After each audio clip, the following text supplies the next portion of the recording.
سيداتي سادتي، مساء الخير.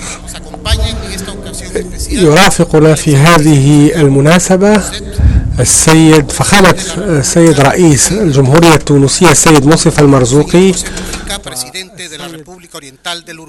موخيكا، وهو رئيس Juan Federico Jiménez Mayor, presidente del Consejo de Ministros, el señor Ayman Ayub, director para Asia Occidental y África del Norte de IDEA Internacional, quien actuará como moderador.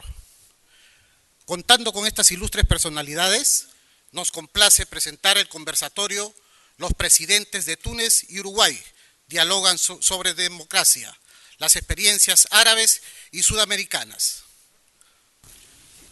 La palabra al señor Ayman Ayub. Excelentísimos presidentes, excelentísimas autoridades, señoras y señores. Decía el gran poeta uruguayo Mario Benedetti en un fragmento de su poema titulado Lento pero viene, decía: lento pero viene el futuro real, el mismo que inventamos nosotros y el azar, cada vez más nosotros y menos el azar. Por su lado, como si intentara hacer que ese futuro... فخامة الرئيس هناك ترجمة لو أردت، وأنا أعتذر طبعا لأنه... Muy bien, gracias.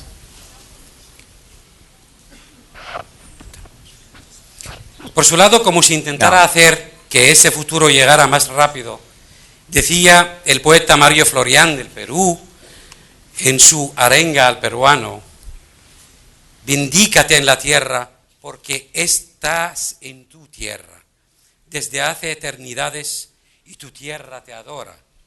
Exprésate, peruano, exprésate de nuevo, sé heroicidad, destino, levántate, ya es hora.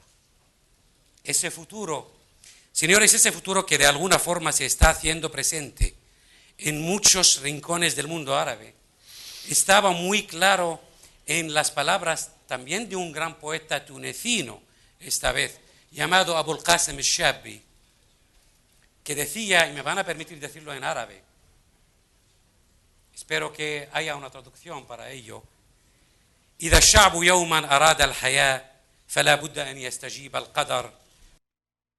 Responder: la noche tendrá que desaparecer y las cadenas han de romperse.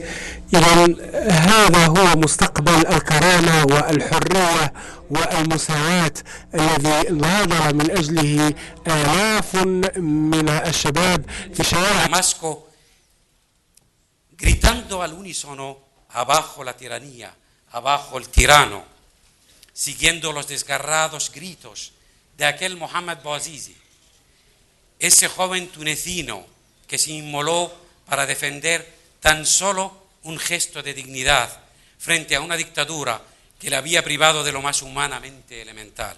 Ese es el futuro que empieza a hacer florecer la primavera árabe, que con el tesón, la determinación y el arduo trabajo de todos, sin duda, llevará a esta nuestra generación y a las venideras a cosechar sus frutos de libertad y dignidad. Ya lo decía el gran Mahatma Gandhi: en cuanto alguien comprende que obedecer leyes injustas es contrario a su dignidad de hombre, ninguna tiranía puede dominarle. Y como uno de esos frutos precisamente ya tangibles es este encuentro de hoy en el que tenemos al presidente de un país árabe dialogando precisamente de democracia, un concepto que hasta ayer mismo era casi un tabú en esa parte del mundo. Y lo hace con otro presidente de un país, el Uruguay, que por su trayectoria bastante reciente mucho tiene que decirnos a todos sobre su propia lucha por construir y consolidar un sistema democrático. Nos acompaña también el presidente del Consejo de Ministros de este gran país anfitrión nuestro de hoy, el Perú. Permítanme, por tanto, y en nombre de todos, darles la bienvenida al excelentísimo señor don José Mújica Cordano, presidente de la República Oriental del Uruguay, y el excelentísimo señor don Monsef Al-Marzouki, Fajamat Raíz, ahlan wa sahlan bik, flamante presidente de Túnez, que nos honran hoy con su presencia para mantener un diálogo relajado, abierto y sincero sobre sus respectivas experiencias. Muchas gracias, excelencias, por este gesto tan generoso. Shukran, Fajamat Raíz. Supongo que es difícil hacer presentación de tan ilustres personas que nos acompañan hoy. El señor Marzouki, un luchador durante muchísimos años por los derechos humanos, por las libertades, tanto en su país como en el mundo árabe, que en no pocas ocasiones fue una lucha que le llevó a las celdas de las cárceles del régimen dictatorial en Túnez y posteriormente al exilio político. Por fin ha sido democráticamente elegido por una asamblea constituyente que a su vez fue democráticamente elegida por el pueblo. Permítanme también decir, como árabe que soy, el día que don Monsef Marzouki juró su cargo en la asamblea constituyente de Túnez, fue uno de muchos miles que lloramos de emoción y de alegría, viendo que ese futuro estaba más cerca. También tenemos a nosotros a otro luchador por la libertad, el señor Mújica, que desde las filas de la guerrilla lo dio todo, pasando luego a ser parte integrante esencial del proceso de la construcción de la democracia en el nuevo Uruguay, después de acabar con la tiranía militar que dominó al país. Y además con una experiencia muy especial, habiendo estado en las filas de la oposición primero y pasando luego a integrar el gobierno. También nos honra con su presencia don Juan Jiménez Mayor, el excelentísimo presidente del Consejo de Ministros del Perú, exministro de Justicia, académico, especialista en derechos humanos y democracia, y bien conocido por su gran capacidad de diálogo. Muchas gracias una vez más por su presencia, y si me permiten, les pediré que haya una intervención inicial por cada uno de sus excelencias de no más de 15 minutos, para luego aprovechar algo de tiempo para que haya un diálogo más abierto sobre sus experiencias. Y me van a permitir, ya que estamos hablando de democracia hoy, les voy a dar dos papeletas. El que saque el número 1 empieza primero, por favor.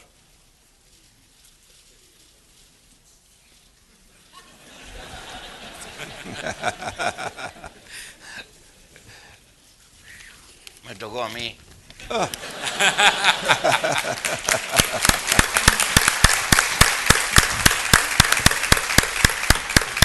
Muchísimas gracias. Excelente señor Mújica, tiene la palabra, por favor. Permítanme, los compatriotas latinoamericanos que hay en esta sala y los integrantes de la humanidad a la que pertenecemos, que también están. La historia de los latinoamericanos, casi hace 200 años, que queremos andar del brazo de esta novia que se llama democracia. Pero cuánto trabajo, porque nuestras incipientes repúblicas eran censitarias, porque nuestro devenir político arrancó en las raíces de un imperio, porque estábamos muy lejos, no ya de ser iguales, sino parecidos,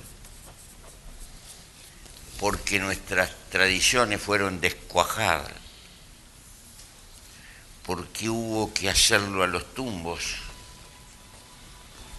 junto con los nuevos territorios, los estados, formar tradición, formar partidos Y este ha sido el largo parto de la democracia en América Latina, que arranca en una escalera cuyos escalones más hondos son prehistóricos y por lo tanto los perdimos. Creo que el hombre es gregario por naturaleza, por disco duro, y empezó a dejar de serlo cuando en el mundo, por otras cosas, se empezó a desarrollar lo mío y lo tuyo en desmedro del nosotros. Es la historia de nuestra civilización, es la historia de nuestro progreso, el progreso material, el empuje y los cambios reiterados institucionales. Nuestras democracias surgieron como se pudo, con los pedazos que quedaron vivos luego de los campos de batalla, pero cargaron en sus hombros con historia, fueron crudamente censitarios. No todos éramos iguales. En mi pequeño país, durante mucho tiempo, votaban los que tenían determinados recursos económicos y no otros. Durante mucho tiempo, obviamente las mujeres no votaban. Durante mucho tiempo, el aparato del Estado, como en otras partes de América, estuvo sometido a los vaivenes de las figuras fuertes, porque acaso éramos descendientes de una nación feudal y no se despierta a una democracia igualitaria de la noche a la mañana, cuando se carga una mochila que es historia, que tiene raíces. Y fuimos construyendo como hemos podido esta democracia y aprendiendo que con sus enormes defectos, y el defecto más grave, la terrible cuenta social que tiene la democracia en nuestra América, las enormes desigualdades que hay en este continente rico, de todas maneras fuimos aprendiendo que a pesar de todos los defectos, esta nuestra raída democracia liberal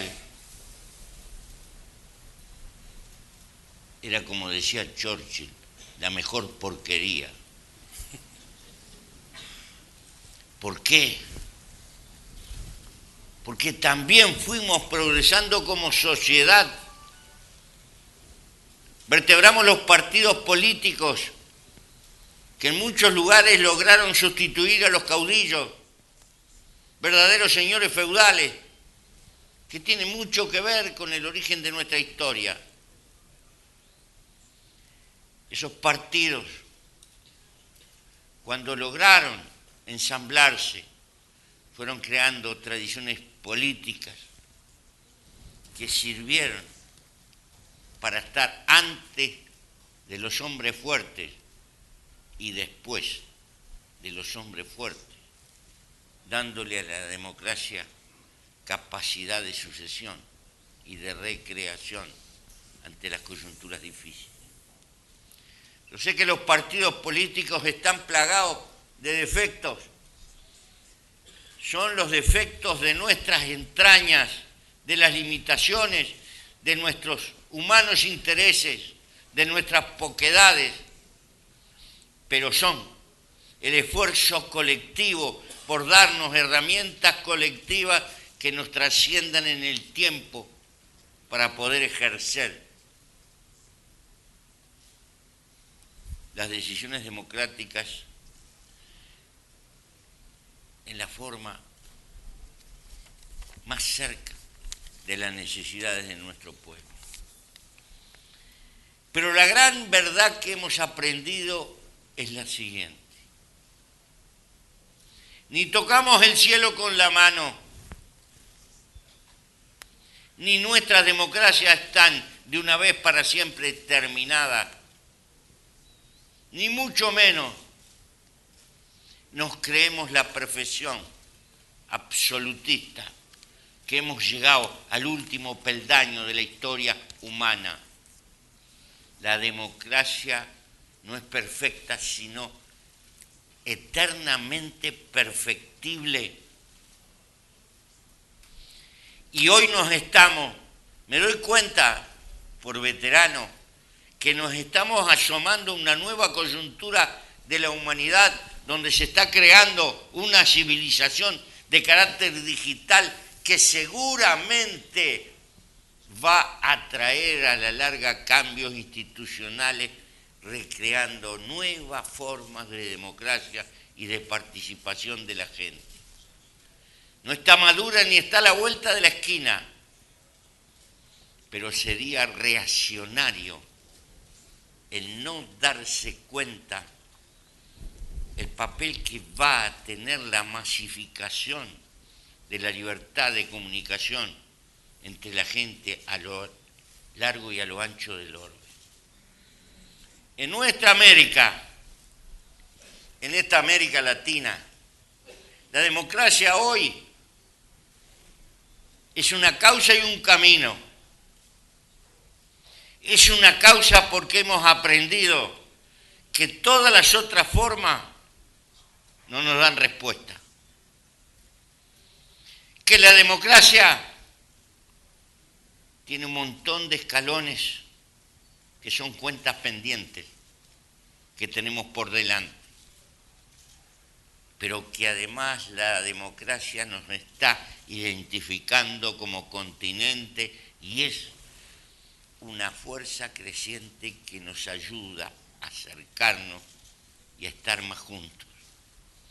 Cada una de nuestras repúblicas surgió mirando al mundo y no mirando a los vecinos. Esa es nuestra historia. Nuestra historia es la desintegración del continente. Más importante las relaciones con Europa o con el mundo central que las relaciones entre nosotros. Hoy empezamos a tener algunos capitales en común. Uno, el defender permanentemente esta raída democracia con todos sus defectos, y vaya que la hemos defendido, y la defendemos con todos sus defectos, que son los nuestros, sin endiosarla, sin considerarla la etapa última de la evolución humana, ni nada que se parezca.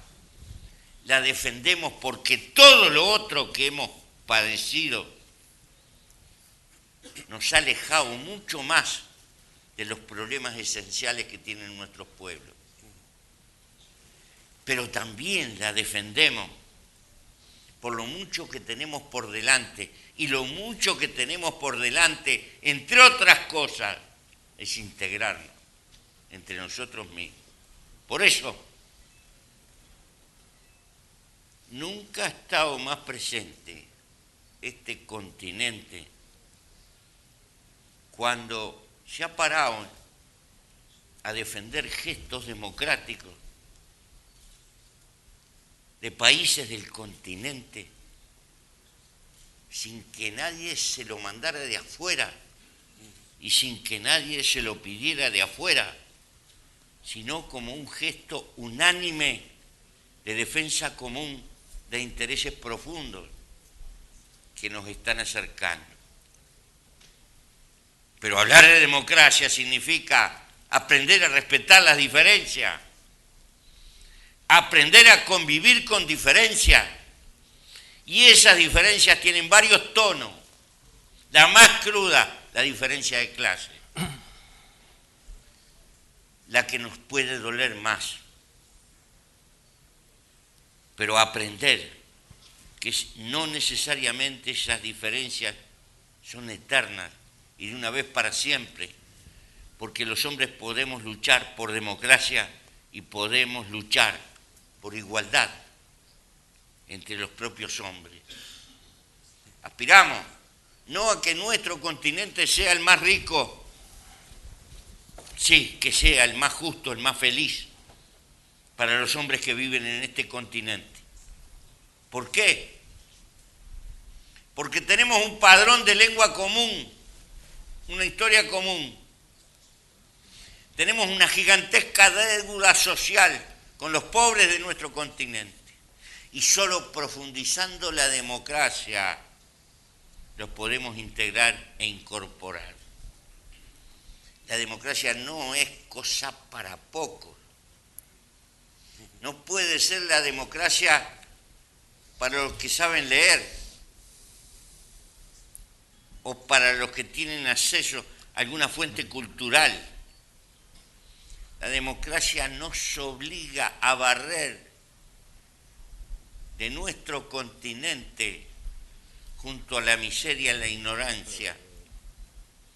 Un pueblo no puede ser auténticamente democrático si está sujetado, inclinado, doblado por un conjunto de medios de propaganda, si la gente no puede desarrollar su propia conciencia, tomar sus propias decisiones en el acierto y en el error.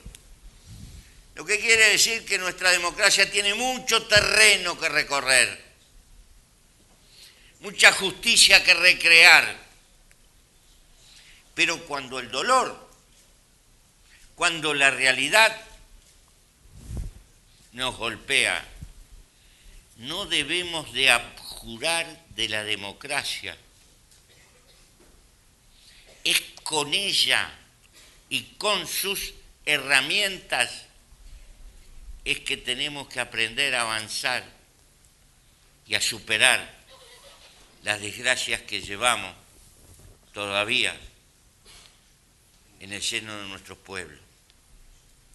Efectivamente, señor presidente, efectivamente, desde luego, creo que nos ha confirmado, hablando de un país que ha conseguido librarse de la saga de una dictadura militar allá por el año 85 y tener todavía esta visión tan clara sobre una democracia como la ha descrito, que es eternamente perfectible, que es un proceso, un proyecto nunca terminado y nunca perfecto. Muchísimas gracias por esta, si me permite, por esta intervención inicial. فخامة الرئيس مرزوقي، سمعنا من فخامة الرئيس مرزوقي، سمعنا من فخامة الرئيس موخيكا الكثير، وكما كنت أقول حقيقة من هذه النقاط أيضا وصفه للديمقراطية كقوة تعمل على التقريب والتكافل والتكامل ما بين الشعوب. أعتقد هذه هي واحدة من أهداف هذا النوع من اللقاءات. حبذا لو تعطينا أيضا نظرتك حول ماذا ترون أنتم الآن كأحد الدول التي تقود عملية التحول الديمقراطي في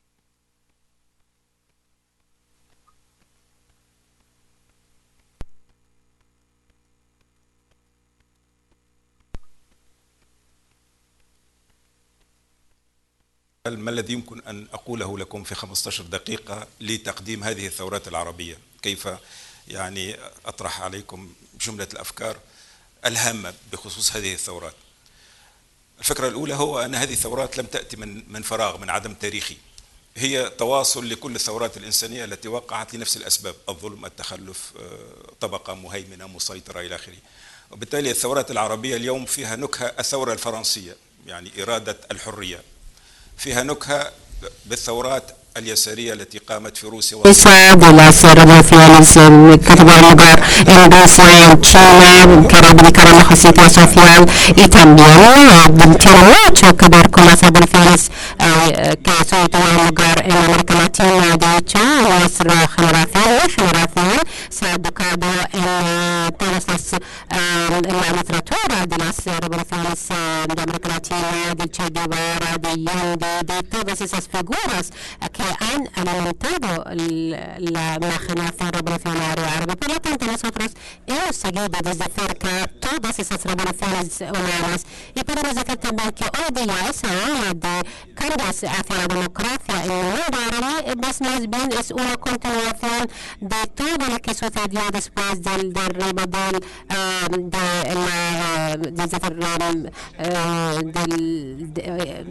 los cambios sociales en Europa del Este, en América Latina, y también nosotros todos estamos encaminados hacia un objetivo, el objetivo de hacer justicia con respecto a la mayoría de nuestros pueblos. Esta es una primera reflexión. Otra reflexión es que esta revolución árabe tiene ciertas características en cuanto a la hora de compararla con otras revoluciones del mundo. Por ejemplo, es una revolución que ha tenido lugar sin tener una ideología concreta, todo lo contrario de lo que pasó con la revolución china o la rusa. Es decir, no había un ídolo, no había. Esas revoluciones han tenido lugar incluso sin violencia, porque en realidad, salvo Siria, el resto, esta revolución no tenía líderes, no tenía ídolos, no tenía ideologías, y también ha sido una revolución muy contemporánea, muy actual, utilizando los medios de comunicación avanzados en el mundo online, y también el pueblo entero ha llevado a cabo esa revolución. Ya sé que ustedes tienen economista, el señor Hernando de Soto, y ayer tuve la ocasión de hablar con él, y él me confirmó que las revoluciones en realidad tienen ese carácter de ser revolución. Existe una capa social de obreros, efectivamente, pero más que nada el motivo. Esa situación fue más bien esas ganas de buscar la libertad, estas ganas de acabar con la dictadura, esas ganas de derribar todas las restricciones. No solamente se trata de temas económicos, sociales, sino más bien tiene ciertas características, y estas características son más bien el punto de fuerza de esas revoluciones, a la vez de ser el punto de debilidad. ¿Por qué? Porque en realidad, si no tienen esas revoluciones un líder, no tienen un líder, no tienen una ideología, no tienen un programa concreto, esto sin duda alguna va a llevar a esa situación que vivimos hoy. Es decir, sí, estas revoluciones han traído la democracia, pero eso implica también ciertas contradicciones. Esta revolución ha llevado al poder a algunos partidos que jamás han tenido un papel en la revolución. Por ejemplo, las revoluciones de Túnez, de Libia, de Egipto, nunca han elaborado unos eslóganes de sistemas políticos islamistas, nunca han levantado un eslogan religioso. No obstante, vemos que gracias a la democracia han podido llegar al poder algunos partidos islamistas.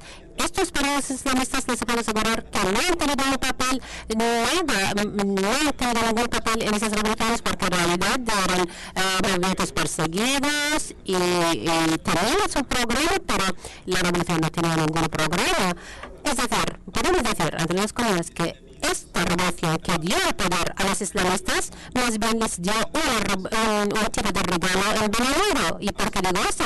Porque les dio el poder en el momento más difícil de la vida de esos pueblos. Y luego porque existen muchas expectativas en cuanto a la población, espera mucho.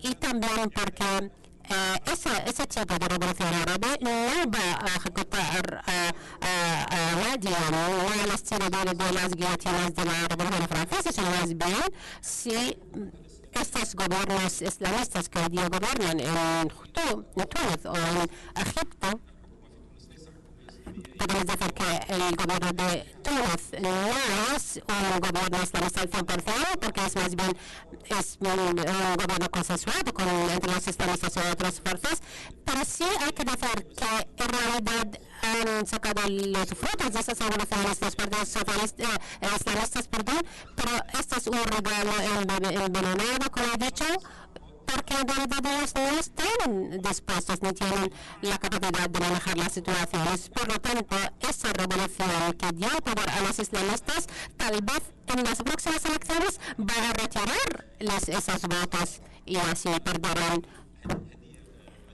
Reitero que ese es un regalo denegado, porque ejercer el poder en esa situación, sea que fuera el partido que gobierna, es una gran aventura, cuyos resultados jamás podrán ser garantizados de antemano.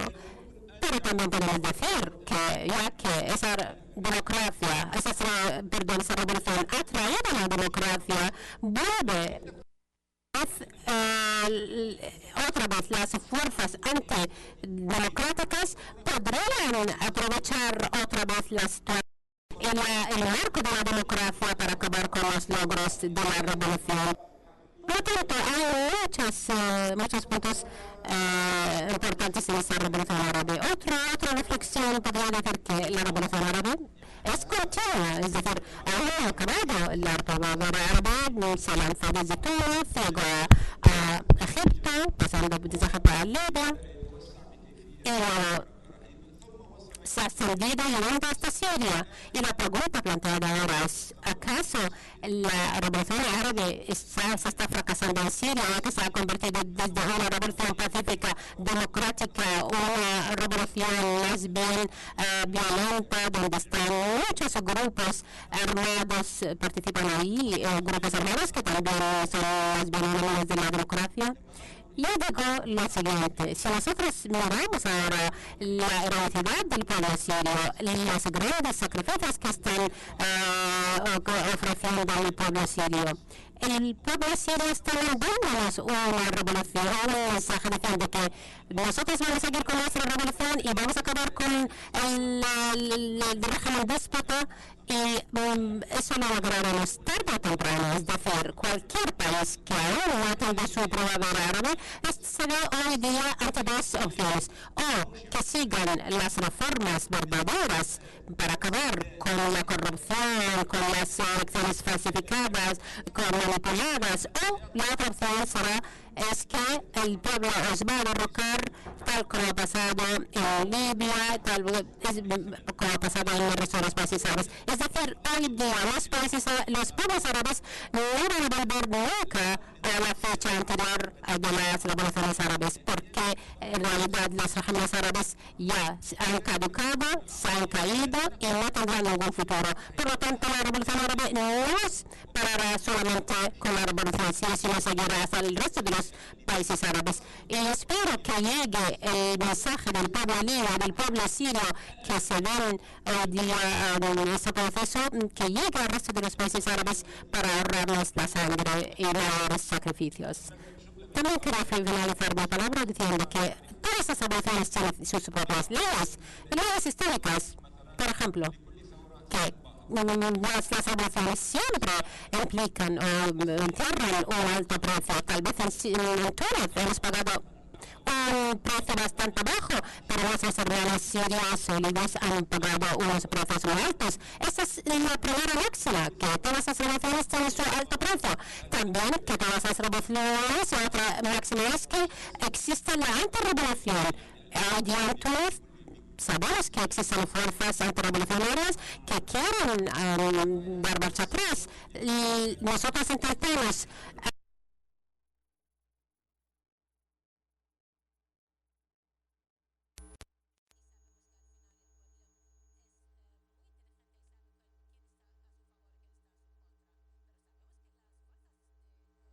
هي الطبيعة. نحن نريد أن نتعامل مع الثورة المضادة بكيفية سلمية وليس على الطريقة كما وقع في إيران أو كما وقع في فرنسا في القرن ال18. القانون الثالث هو أنه للأسف الشديد ليسوا من يقوم بالثورة هم من يتمتع بها أو هم. وهنا أعود بكم إلى أن طبيعة الثورة العربية أنها كانت بدون قيادة وبدون إيديولوجيا وبدون صنم، يجعل أنه من سيأخذ زمام الحكم، بما أنه ليست يكون هناك قيادة للثورة، لم يكن هناك زعيم، لم يكن بطبيعة الحال الثورة ستؤول إلى من لهم حزب ومن لهم قيادة وبالتالي هم الذين أخذوا هذه الثورة. وهذا شيء مؤسف جديدا. أنا أريد أن الذين قاموا بالثورة سواء الشباب أو المناطق الفقيرة يأخذون أيضا que los pobres, los jóvenes tienen que cosechar los frutos de esa revolución y no podemos dejar todo en manos de esas fuerzas organizadas que han aprovechado la ocasión. Otra característica de las revoluciones es que no siempre las revoluciones lleven a cabo sus eslóganos y sus objetivos. Existen revoluciones o había revoluciones que no pudieron cumplir sus objetivos, tal como ocurrió con la Revolución Francesa, que fracasó en realizar sus objetivos hasta que llegó Napoleón III, es decir, casi 70 años más tarde pudo realizar sus objetivos. Y nosotros, como países árabes, también vamos a tener algo parecido. Algunos países van a alcanzar sus objetivos, en otros países puede que las revoluciones tengan éxito o tengan fracaso, puede que haya, es decir,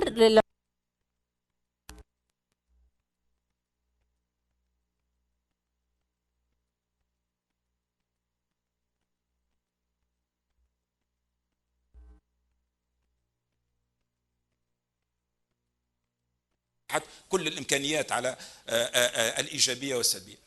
أنا لا أدري أين ستنتهي هذه الثورة العربية بعد 50 سنة، لأنها ستبقى متواصلة لسنوات. كل ما أعرفه هو أن النظام السياسي العربي القديم الذي هو الرجل الواحد والحزب الواحد والعائلة الواحدة والفساد الواحد والمخابرات المتعددة، هذا النظام انتهى، مات في العقول وفي القلوب وصفي نهائيا ولن يعود أبدا. ماذا هل سننجح هنا وهناك في بناء ديمقراطيات حقيقية؟ Ahora la pregunta, ¿vamos a poder construir la democracia sólida en estos países árabes? ¿Vamos a llegar a alcanzar la unidad entre estos sistemas democráticos, es decir, hacer un tipo de unión árabe tal al estilo de la Unión Europea? Esto sí sería nuestro gran anhelo. Permíteme, señor presidente, espero que América Latina sea la isla de felicidad para sus seres humanos, pero también nos gustaría que nuestro mundo árabe sea una isla de felicidad y de justicia social para todos. Y esperemos que estas dos zonas, esas dos regiones serán solidarias entre ellas. Lo que sé exactamente que la revolución árabe ha sucedido, ha entrado en la historia, se ha registrado en la historia y ha sido una revolución llevada a cabo por todas las masas árabes, por todo el pueblo árabe, de más de 300 millones de árabes. Este pueblo árabe se ha liberado de su miedo, ya no tiene miedo ni a los sistemas policiales, ni tienen miedo a las dictaduras, todo lo contrario. Hoy día esos sistemas policiales tienen miedo al pueblo árabe y eso es lo más importante, ese es el hecho más importante de esas revoluciones. Se ha liberado el pueblo árabe del miedo y hoy día los que gobiernan se tiemblan del miedo de esas revoluciones árabes. Sea lo que fuere el resultado de esas revoluciones, no importa. Lo que importa es lo que ha tenido lugar, es decir, que el ser humano árabe ha recuperado su dignidad. Y esto es lo más importante. Damos las gracias a Dios que esos 300 o más de 300 millones de árabes se han liberado del miedo, del pánico, y hoy día van todos encaminados hacia la construcción de sus sistemas democráticos. Y solo decimos que nosotros por lo menos hemos conseguido esa liberación, hemos roto las cadenas y esto es para nosotros es lo más importante. Muchísimas gracias por su atención y tal vez puedo desarrollar más puntos de vista más tarde, más adelante. Muchísimas gracias.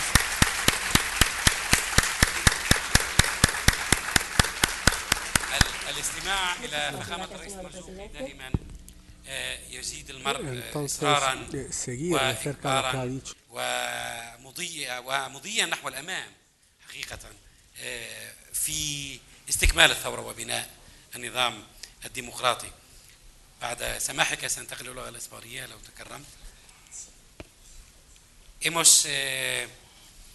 Digamos, de estas dos presentaciones podríamos perfectamente ver cómo hay un anhelo de concluir un proceso de construcción de una democracia largamente anhelada, esperada por los pueblos, por más de 300 millones, como ha dicho el presidente Marzuki, y cómo también se vea esa democracia que se viene ejerciendo ya durante algunas décadas en esta parte del mundo como una fuerza integradora.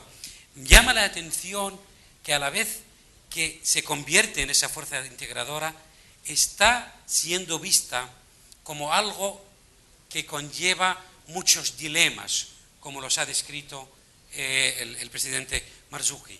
Señor Jiménez, si pudiera pedirle intentar en pocos minutos, digamos, darnos su visión desde su propia experiencia en este país, el Perú, pero también en esta parte del mundo en general, ¿no?, de cómo se ha podido pasar precisamente de la etapa donde el inicio del proceso democrático estaba sujeto a los peligros de esos que surgían de esos dilemas, a ser una fuerza integradora, a ser el título, digamos, de la vida de todo un pueblo.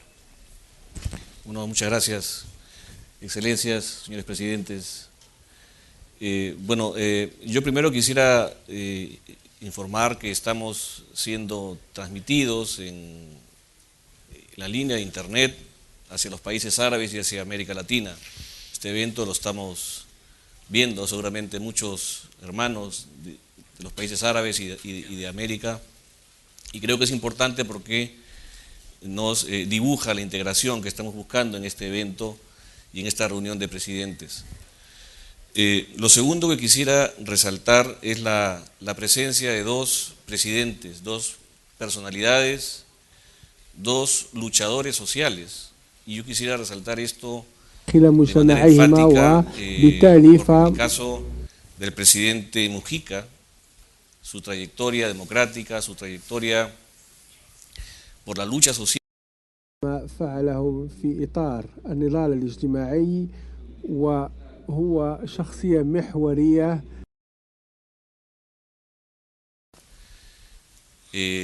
Además, las particularidades de don Pepe Mujica, como le dicen, apunta al tema de la austeridad de un personaje que ha construido su vida sobre la base de principios morales, principios políticos que buscan construir sobre la base de la libertad y la democracia el énfasis de su vida.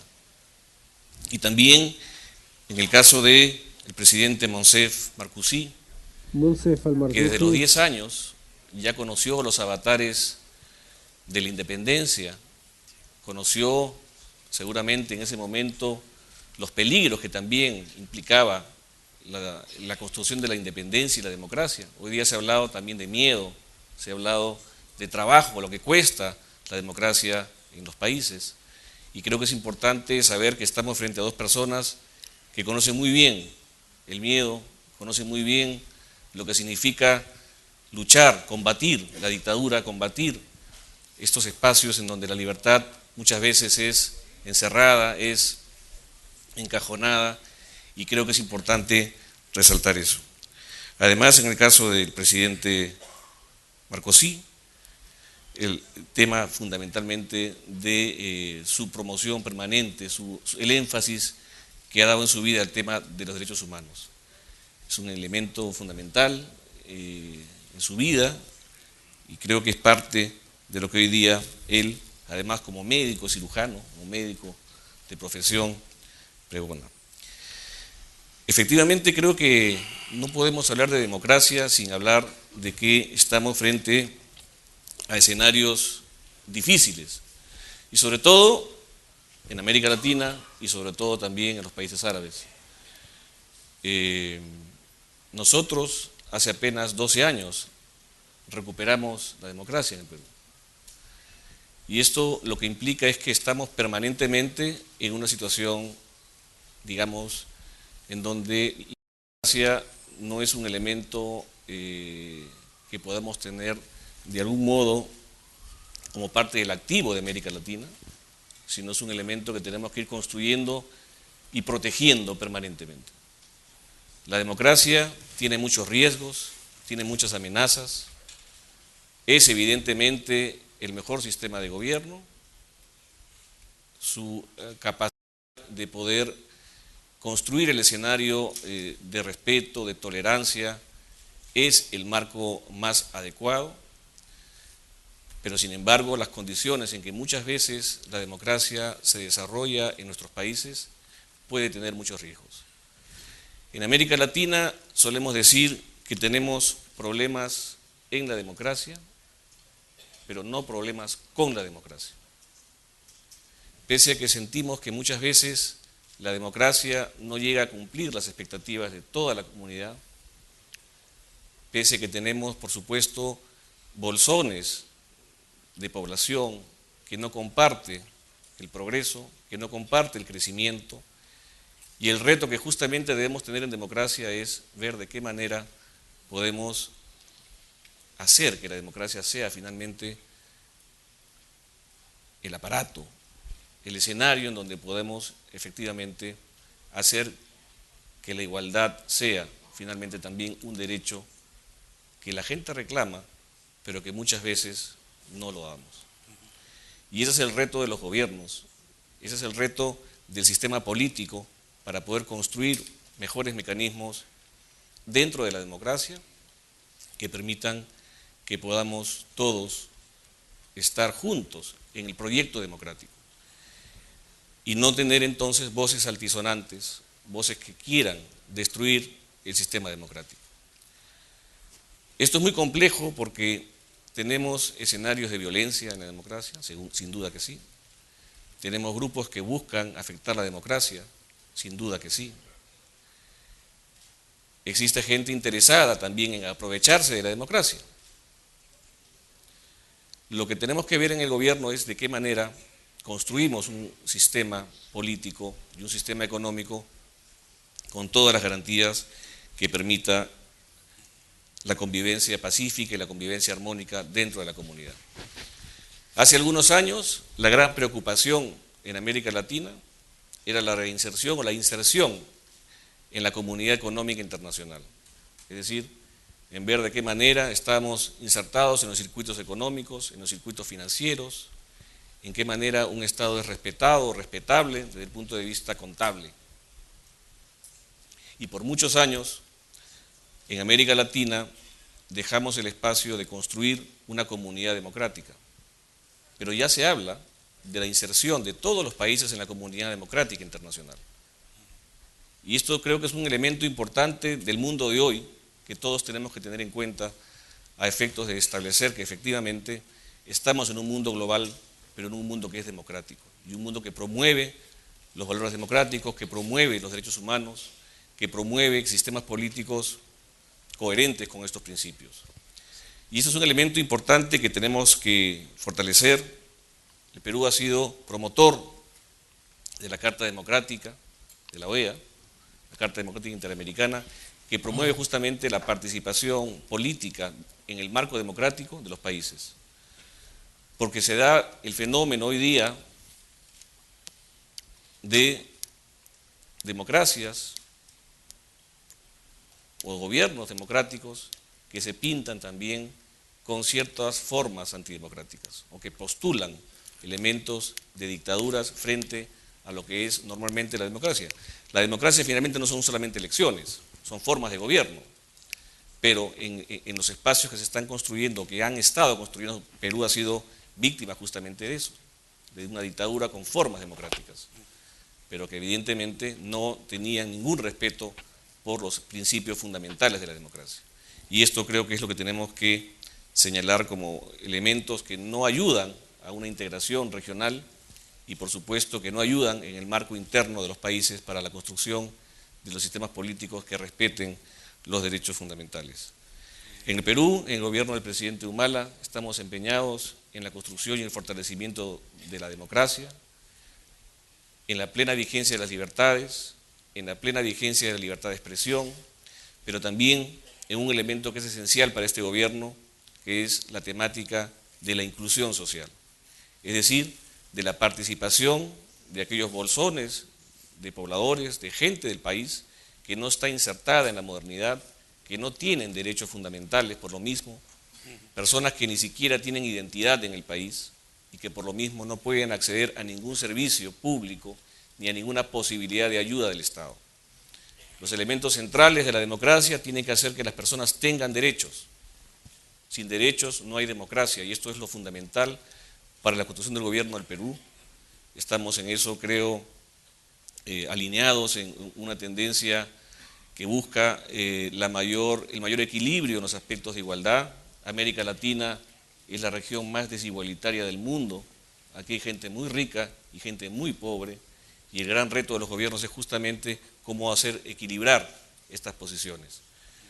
El énfasis del gobierno en este momento está vinculado a la inclusión social de las personas que han estado por décadas, por años, por siglos, probablemente excluidas de la modernidad. Las zonas rurales del Perú, las zonas marginadas de las ciudades, son claro ejemplo de cómo no ha llegado el Estado todavía a estos lugares, y el planteamiento que está formulando el presidente de la República tiene el énfasis principal en este aspecto. Yo quisiera saludar la presencia finalmente de los presidentes. Creo que ayuda mucho en este contexto de tener a dos luchadores sociales, además, como presidentes hoy día de dos países importantes en el mundo, que han sentado además, que han predicado además con el ejemplo y que han planteado en movimientos políticos muy importantes una ruta a seguir, por supuesto, dentro de la democracia.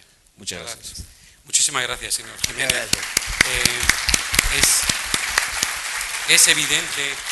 Es evidente, escuchando las intervenciones de los ilustres huéspedes que tenemos con nosotros hoy, que, y como ha apuntado el señor Jiménez, se puede hablar de problemas en la democracia, pero no problemas con la democracia. Esperamos que este estado avanzado realmente también se ha conseguido en otras partes del mundo, como es el mundo árabe, porque es evidentemente un estado avanzado.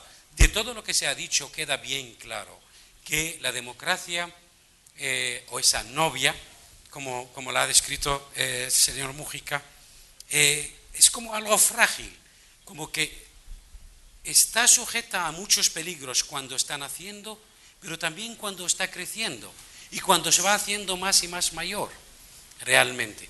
Me gustaría plantearles a sus excelencias cuál es realmente su visión, basada siempre en su propia experiencia, ¿no?, sobre cómo realmente se podría romper esa especie de posible círculo vicioso al que aludió el presidente Marzuki sobre el dilema de que la revolución democrática o por la democracia, utilizando precisamente esta democracia, podría llevar a la contrarrevolución o al desbarajuste de la misma revolución y de sus objetivos.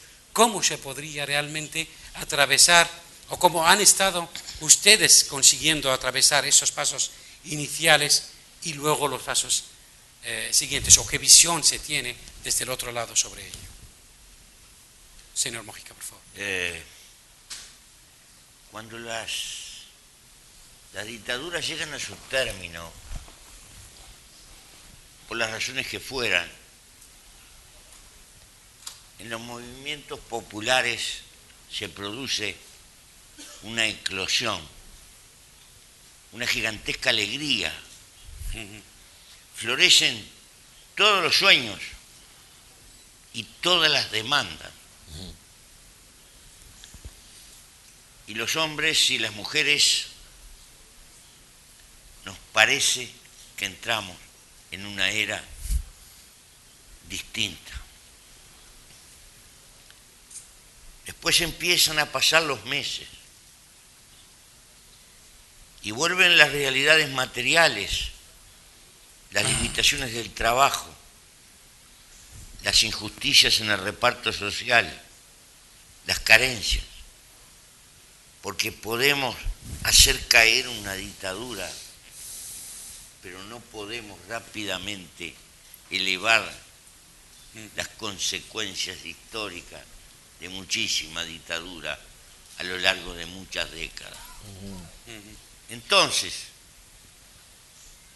Allí nos espera un enemigo invisible que nos da tiempo y que es la filosofía de la sociedad de consumo a la que estamos sometidos en los tiempos que nos toca vivir, donde se nos entreveran las cosas inmediatas con las cosas importantes, y nuestros pueblos son gobernados por una inteligencia, entre comillas, que poco tiene que ver con lo que gobiernan y mucho tiene que ver con los aparatos de marketing, porque vivimos modelos donde hay que vender y vender, porque si no se vende, se detiene el crecimiento, y si se detiene el crecimiento, sobreviene la ruina. Y entonces los hombres y mujeres trabajamos y queremos trabajar más para consumir más permanentemente, porque lo necesitamos, ese es nuestro modelo. Y cuanto más cosas tenemos, más cosas queremos. Y cuanto más cosas queremos, menos tiempo para vivir nos queda. Se nos va la vida.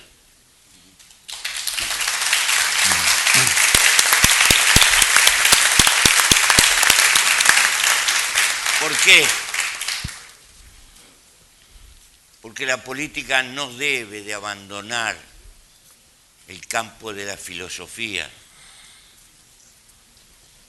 y la economía tiene que centrar en la vida humana el verdadero centro. El mercado es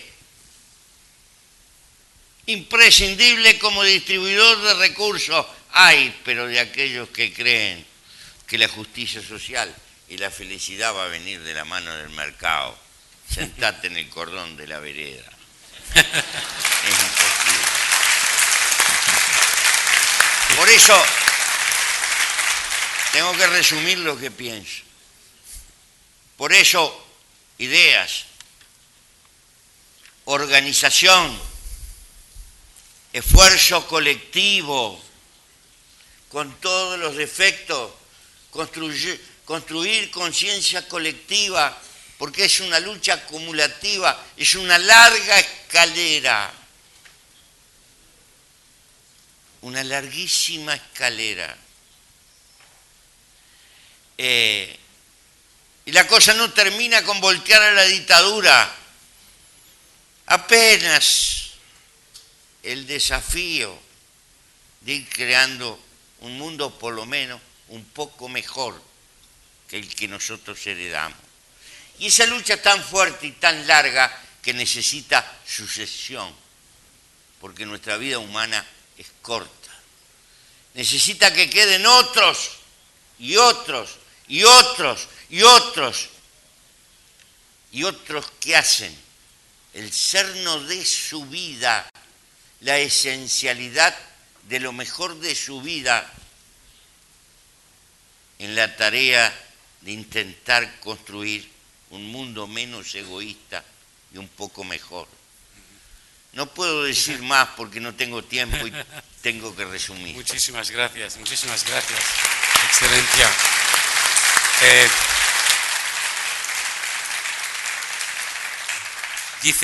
Dice unas palabras que son joyas en muchos de los sentidos.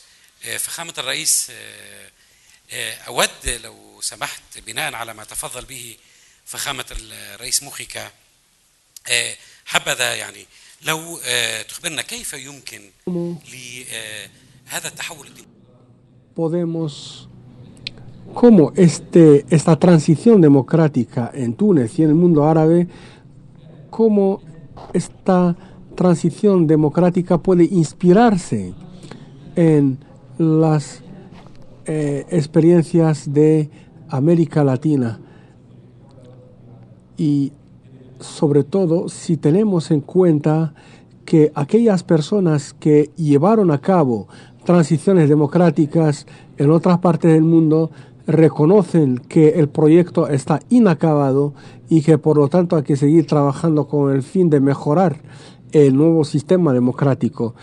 ¿Cómo van a abordar ustedes esta transición democrática teniendo en cuenta los problemas que planean sobre dicha transición? Primero, yo voy a hablar ahora de Túnez. Hace un rato he hablado en general del mundo árabe, pero yo voy a hablar de Túnez porque conozco mejor la situación en este país. Cuando la democracia ha llegado a Túnez, desmintió completamente lo que se repetía en Occidente. Algunos decían que los pueblos árabes no tenían una cultura democrática y si la democracia viene va a ser frágil y desaparecerá. Lo que he visto personalmente, y sobre todo la rapidez de la asimilación de los principios democráticos por parte de los tunecinos. En muy poco tiempo, en menos de un año, se han creado 10 partidos, una asamblea una asamblea electoral y un gran milagro. Los tunecinos haciendo la cola. Nosotros como pueblos árabes y mediterráneos no somos disciplinados y casi nunca se respetaba la cola. Yo he visto personalmente cómo los tunecinos aguantando 2 y 3 horas antes de votar, por ejemplo. La misma experiencia la vi en Egipto y en Libia. Por lo tanto, nosotros nos hemos apropiado de lo que los occidentales consideraban como un rasgo característico. Yo en el 2007 estaba en la oposición y fui a Mauritania para en tanto que observador en las elecciones. Y Mauritania es un país pobre, pero las elecciones que se celebraron en el 2007 fueron ejemplares. Y pregunté a un amigo mauritano, ¿cómo ustedes han conseguido celebrar este tipo de elecciones? Y él me dijo, nosotros hemos organizado elecciones ejemplares porque en los últimos 20 años hemos probado todos los tipos de manipulación electoral y por lo tanto había que probar otra cosa.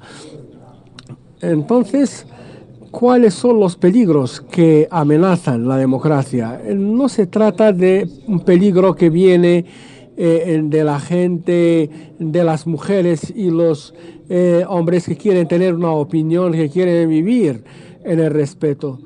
La democracia, las amenazas que planean sobre la democracia es la contrarrevolución, sobre todo.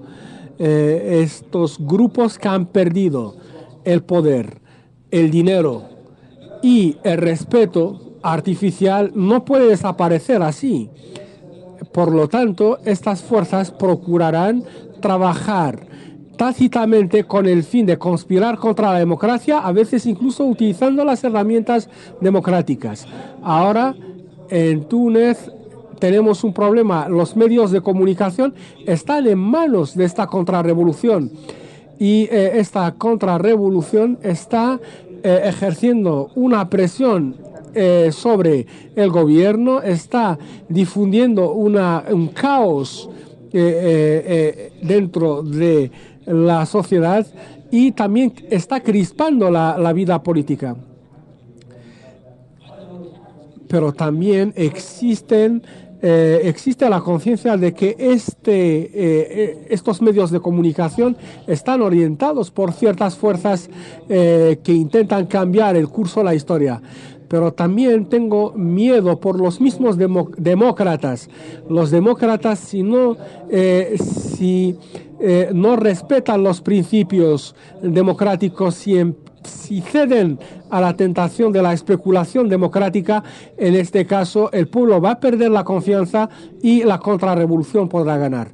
Por lo tanto, tendremos que tener en cuenta la responsabilidad que asume el pueblo y también los mismísimos demócratas tienen que llevar a la práctica sus principios, tienen que respetar a la gente, tienen que respetar las promesas, respetar el pueblo y eso nos va a permitir hacer fracasar los planes de la contrarrevolución, porque se trata de una conspiración infernal. Hay grupos que creen que con el dinero, con los medios de comunicación, podrán volver utilizando las urnas y una vez en el poder van a tomar su revancha contra todos aquellos que llevaron a cabo la revolución. Esta es la situación en Túnez. Es una situación compleja, pero les puedo decir que la inteligencia del pueblo es un amparo contra la contrarrevolución, y Túnez se va a convertir en el laboratorio de la democracia en la región, y nosotros estamos aprendiendo de su experiencia, de la experiencia de América Latina, y ojalá podamos tener una experiencia para que el resto de los países árabes puedan aprender de la misma. Gracias, señor presidente. Usted ha hablado de la responsabilidad de los demócratas en lo que se refiere a la construcción de las instituciones y con el fin de evitar que la contrarrevolución pueda conseguir sus objetivos.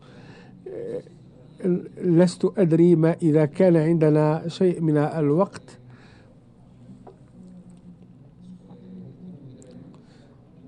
Tenemos algo de tiempo. Es una cosa.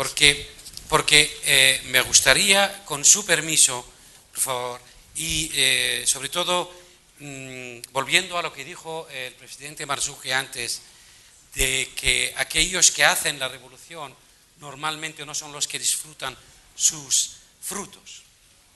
Y eso se ve. Hablamos con muchos grupos de jóvenes, sobre todo tunecinos y de otros países árabes, y expresan ese sentimiento, ¿no? de alguna forma frustración. A la vez, todos repiten lo que el señor Marzouki dice, de que hay muchos peligros que acechan en estos momentos a ese embrión no naciente de la democracia en el mundo árabe. Con su permiso, quisiera pedir a uno de los ilustres presentes con nosotros hoy que nos haga una reflexión sobre, en pocos minutos, por favor, cómo se ha podido, con qué medidas prácticas tal vez, se ha podido afrontar dos temas en concreto. Primero, el tema de la exclusión y hacer de los procesos más incluyentes, sobre todo de los jóvenes, de la mujer, etcétera, pero también cómo se ha podido construir instituciones democráticas que cortan el camino a la posibilidad de un retroceso serio. Para ello, me dirijo al señor Daniel Abogatás, expresidente del Congreso peruano, y tengo entendido también que tiene sus orígenes palestinos y por lo tanto también buen seguidor de los acontecimientos de la primavera árabe. Voy a pedir a alguien que me ayude con un micrófono, por favor.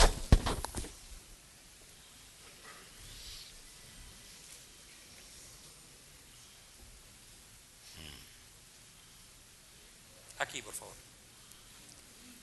Gracias. Muchísimas gracias. Un saludo muy especial a los presidentes que nos acompañan, al primer ministro. Es un honor que me dan poder participar en este evento. Yo creo que la democracia es un fenómeno que tiene miles de años, que venimos luchando por ella en distintos niveles. Tenemos el nivel latinoamericano, con sus propias contradicciones.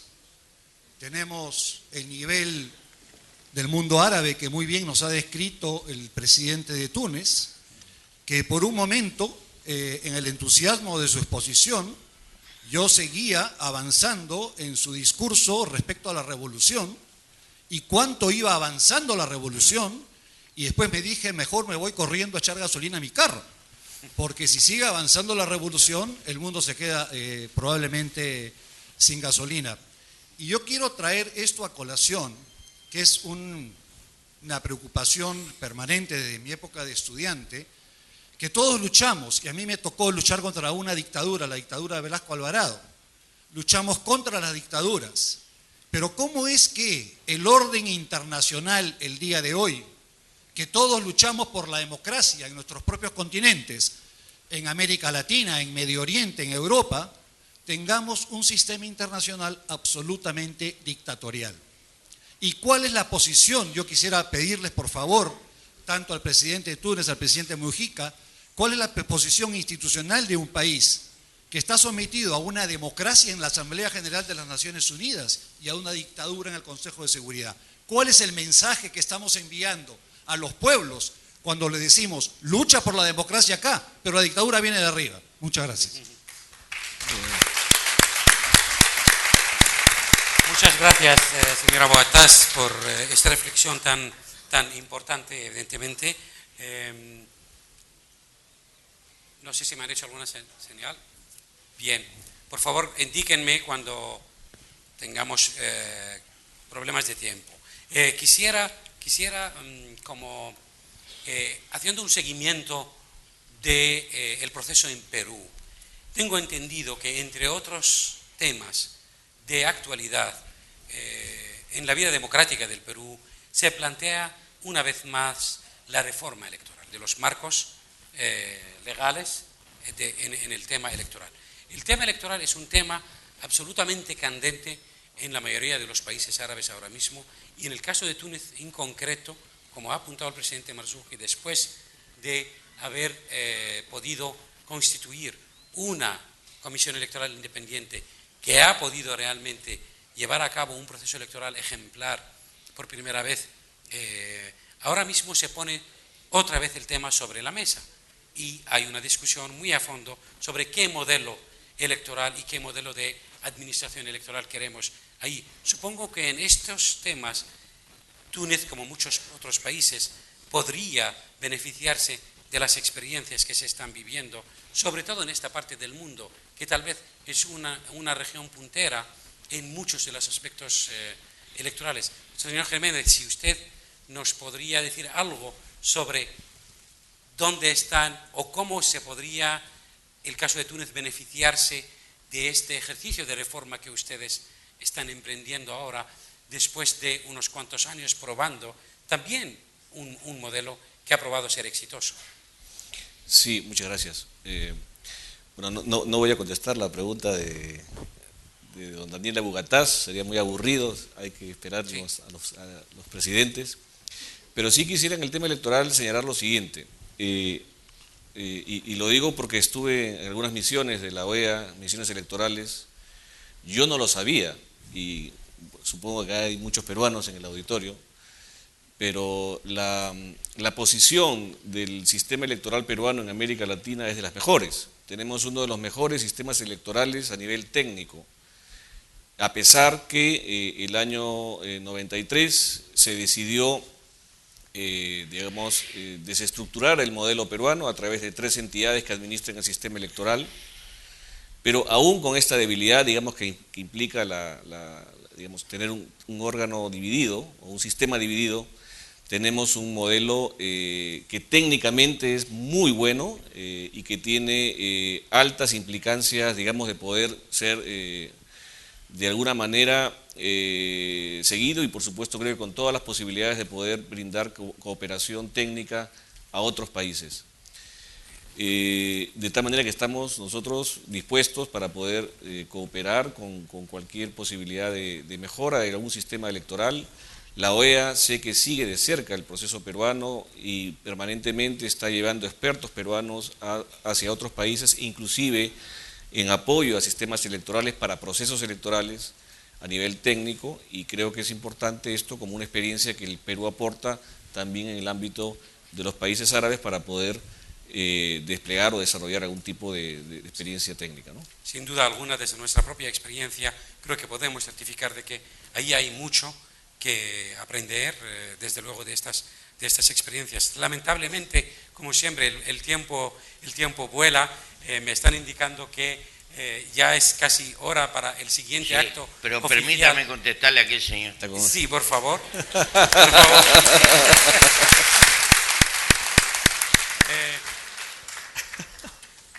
Lo que acaba de plantear es muy verdadero, muy evidente.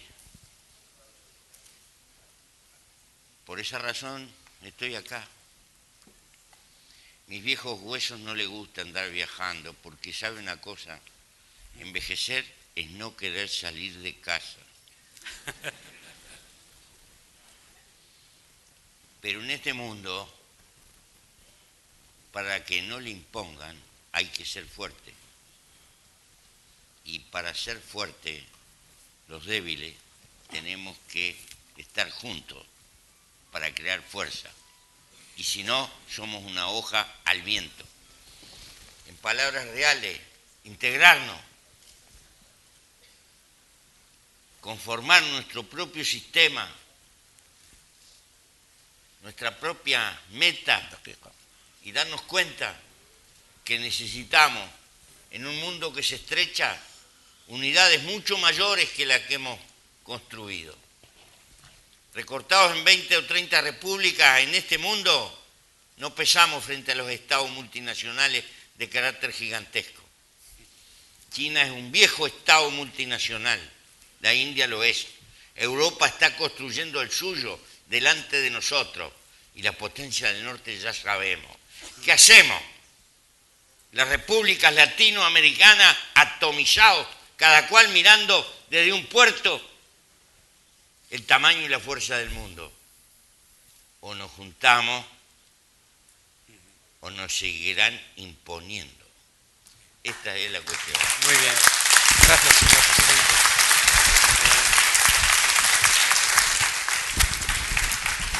Gracias. محمد رئيس.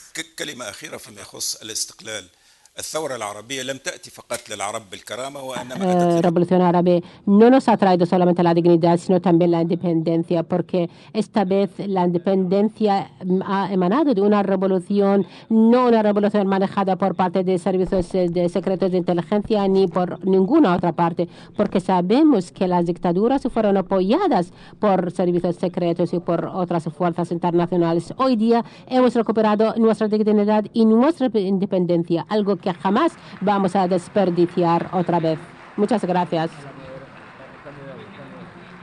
Shukran jazilan. A sus excelencias, agradecerles a todos, a la Cancillería peruana también por ayudarnos a organizar este acto, esperando que este tipo de intercambios continúe también a la otra orilla de este mundo. Muchas gracias. Tú que Excelente. tradúcele Muchísimas. en árabe Sí. que lo imposible cuesta un poco más. فخامة الرئيس ويقول نترجم لسيادتك بأنه المستحيل يكلفنا شيئا أكثر. نعم. دائما هذا ما يقولونه كثيرا في اللاتيني. نعم. شكرا لكم فخامة الرئيس. Sí. Por favor. Gracias.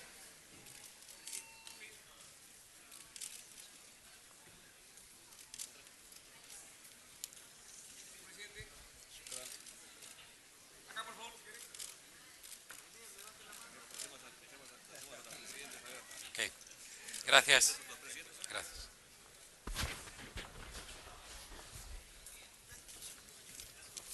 Muy bien.